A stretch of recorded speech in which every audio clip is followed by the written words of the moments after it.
Bom dia, boa tarde ou boa noite. Eu sou a professora Andiara, de Língua Portuguesa, com mais uma aula para o oitavo ano. Bom, o que falaremos nessa aula?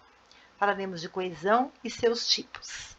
Vocês devem estar percebendo que nossas aulas são a sequência. Na outra aula, vocês aprenderam de vozes verbais, que também faz parte de coesão dentro de um texto. Bom, vamos relembrar o conceito de coesão. Coesão é a conexão, ligação, harmonia entre os elementos de um texto. Nessa aula, nós vamos ver os tipos de coesão, para que assim possa melhorar suas técnicas de redação. Então, o que é eu ter um texto coeso? É eu ter um texto que eu tenha uma conexão, uma ligação entre esses elementos para que o meu texto ele não saia repetitivo, para que o meu texto tenha uma ligação e ele seja coerente. Bom, essa coesão ela é dividida em coesão referencial e coesão sequencial. A coesão referencial e sequencial criam vínculos entre palavras, orações e partes de um texto, contribuindo para a coerência interna e para a progressão temática e textual. Desse primeiro parágrafo, podemos tirar que a coesão e a coerência caminham juntas.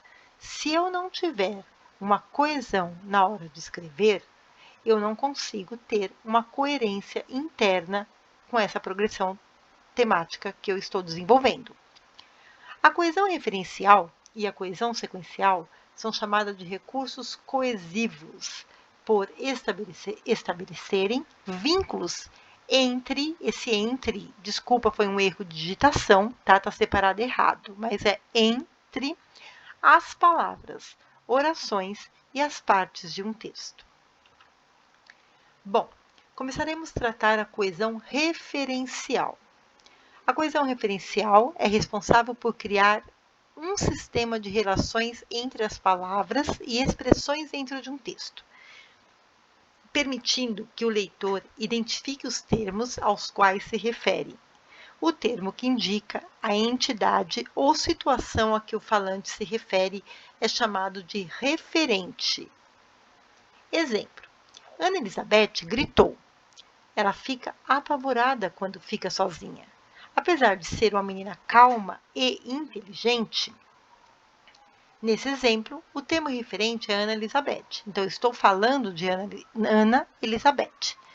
Todas as vezes que o referente precisa ser retomado, todas as vezes que eu preciso retomar esse nome Elizabeth, eu vou utilizar outras palavras para que os leitores possam retornar e recuperar a ideia para que não saia repetitivo. Então, lá, Ana Elizabeth substitui pelo pronome ela, quando fica sozinha, apesar de ser uma menina, pelo substantivo, que também menina se refere a Elizabeth. Coesão sequencial.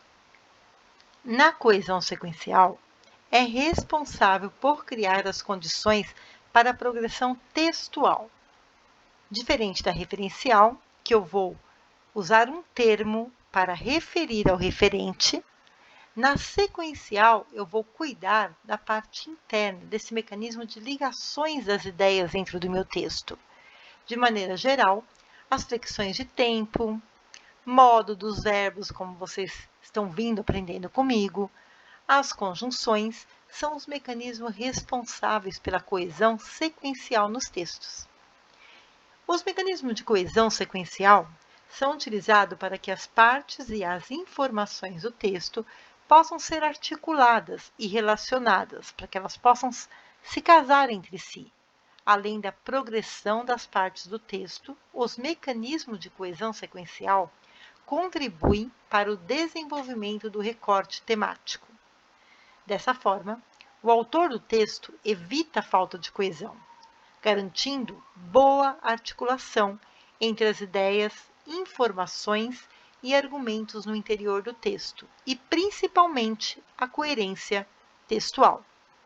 Então, se vocês resumirem tudo isso aí, vocês vão ver que a coesão sequencial, ela nada mais é do que a relação entre as partes internas do texto. alguns termos responsáveis pela coesão sequencial nos textos. Os termos que eu posso usar nessas partes internas no texto para que eu consiga desenvolver a minha progressão temática. Adição e inclusão. Eu posso usar as palavrinhas. Além disso, também, vale lembrar. Pois, outro sim, agora, de modo geral, por iguais razões, inclusive, até. Certo que é inegável, em outras palavras, além desse fator. Oposição. Embora, não obstante, entretanto, mas no entanto, porém, ao contrário, diferentemente, por outro lado, né? Então vamos supor, estamos falando de um dia ensolarado.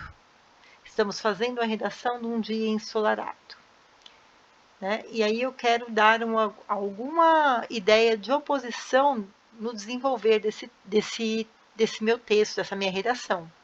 Então eu posso usar a palavra embora, né? Embora goste muito do dia ensolarado, o calor excessivo faz mal à pele. Então eu posso estar usando essas palavras para a ligação do texto. Afirmação e igualdade. Felizmente, infelizmente, obviamente, verdade, realmente, de igual forma, do mesmo modo que, nesse sentido, semelhantemente. Então, felizmente, chegou o verão. Exclusão. Somente, só, sequer, senão, exceto, excluindo, tão somente, apenas. Quando eu quero usar essa ideia de exclusão dentro do meu texto, eu tenho essas palavras. Enumeração. Então, eu estou falando de um tema, e nesse tema eu vou enumerar alguns acontecimentos dentro dele. Então, eu posso usar em primeiro lugar, a princípio, né? Uma vez que, então, eu vou enumerar esses fatos dentro dele. Explicação. Como se nota, né? Então, eu vou explicar por que eu não gosto, por que o sol queima a pele. Então, eu vou falar, como se nota, os raios, UVB. Então, eu vou estar explicando. Com efeito, como vimos, portanto, pois, é óbvio que, isto é, por exemplo, a saber, de fato, aliás. Ao final do texto, eu tenho as palavrinhas que vai me dar essa relação nas partes internas do meu texto, que eu vou usar para conclusão. Em suma, por conseguinte, em última análise, por fim, concluindo, finalmente, por tudo isso, em síntese, posto isso, assim, consequentemente, para dar ideia de continuação, em seguida, depois, no geral, em termos gerais, por sua vez, outro sim. Agora falaremos um pouquinho da coesão lexical. Lexo nos remete às palavras, né, ao vocabulário, ao signo linguístico. Ocorre por meio do emprego de sinônimos, pronomes, hipônimo. Observe o exemplo. Então, essa coesão lexical, ela vai ocorrer por meio dessas classes de palavras, né? Sinônimos, pronomes, hipônimo. Machado de Assis é considerado o maior escritor brasileiro. O carioca nasceu no dia 21 de junho de 1839 e faleceu no Rio de Janeiro no dia 29 de setembro de 1908. Gênio maior de nossas letras, foi um dos fundadores da Academia Brasileira de Letra. Então, vocês viram que, para retomar a Machado de Assis, eu usei o termo o carioca, depois usei o termo gênio maior. Você deve estar se perguntando o que são hipônimos, já que eu falei lá na primeira aqui dessa classe, né, dessa sequência lexical, eu posso valer dos hipônimos. Então, os hipônimos, além de ser importante para a semântica, que é para essa construção, essa ligação de partes dentro do meu texto, estão intrinsecamente relacionados com a coesão textual. Isso porque são elementos importantes para a retomada de ideias anteriores em um texto, evitando assim a repetição desnecessária de ideias e expressões. Hipônimos, do grego hipônimon, hipo, de baixo, inferior, ônimo, nome. São palavras de sentido específico, ou seja, palavras cujos significados são hierarquicamente mais específicos do que outras, fazendo novamente uma comparação com a biologia e seus termos. Os hipônimos seriam as espécies, isto é, palavras que estão ligadas por meio de características próprias. Vejamos alguns exemplos que certamente irão te ajudar a compreender um pouco melhor essa questão. Maçã e morango são hipônimos de fruta. Maçã é o nome específico da fruta, morango, o nome específico da fruta, e fruta é o nome abrangente. Vermelho e verde são hipônimos da palavra cor. Cor é o termo abrangente e vermelho e verde é o termo específico. Brócolis e couve-flor são hipônimos de verdura. Verdura abrange toda a minha classe das verduras. Brócolis e couve-flor são termos abrangentes. Flores e árvores são hipônimos de flora. Coesão por conjunção.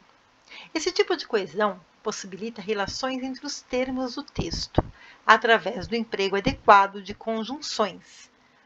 O que são conjunções? São palavras que estabelecem ligações entre as orações. Como não consegui ingressos, não fui ao show. Contudo, assisti ao espetáculo pela televisão. Então, eu tenho aí o como e tenho o contudo. Coesão por elipse ocorre por meio da omissão de uma ou mais palavras, sem que isso comprometa a clareza de ideias da oração. Então, elipse é omissão. Todas as vezes que eu ver essa palavra elipse, lembrem em omitir, né, uma ou mais palavras. Maria faz o almoço e, ao mesmo tempo, conversa ao telefone com a amiga. Então, em vez de Maria faz o almoço e, ao mesmo tempo, Maria conversa ao telefone com a amiga, eu utilizei Maria faz o almoço e, ao mesmo tempo, conversa ao telefone com a amiga. Qual foi o termo aí que eu omiti? Foi o meu substantivo próprio, Maria. Então, eu fiz a elipse, a omissão do nome Maria. Coesão por substituição. Então, eu também posso me valer dessa coesão. Olha como meu texto pode ficar rico. Eu tenho vários tipos de aspectos coesivos para enriquecer o meu texto. São empregadas palavras e expressões que retomam termos já anunciados através da anáfora. Observe o exemplo. Os alunos foram advertidos pelo mau comportamento. Caso isso volte a acontecer, eles serão suspensos. Então, a anáfora, o que vai acontecer com a anáfora? Eu vou retomar, né, um termo já anunciado. Para eu não repetir de novo os alunos, o que eu fiz ali? Eu usei o pronome pessoal, eles. Me referiu aos alunos. Então, anáfora nada mais é do que você retomar a um termo já mencionado e você substituir ele por um outro. Lembrando que, em figuras de linguagem, anáfora é diferente. Anáfora é a repetição. Já no caso da construção textual, anáfora é quando eu retomo a um texto já mencionado, uma palavra já mencionada, e eu retomo por uma outra expressão. Em vez de, os alunos foram advertidos pelo mau comportamento. Caso o mau comportamento volte a acontecer, os alunos serão suspensos.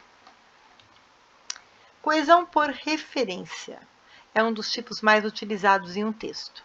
Graças a ela, evitamos repetições de termos, descuido que pode tornar desagradável a leitura de um texto. Os alunos do terceiro ano foram visitar o Museu da Língua Portuguesa.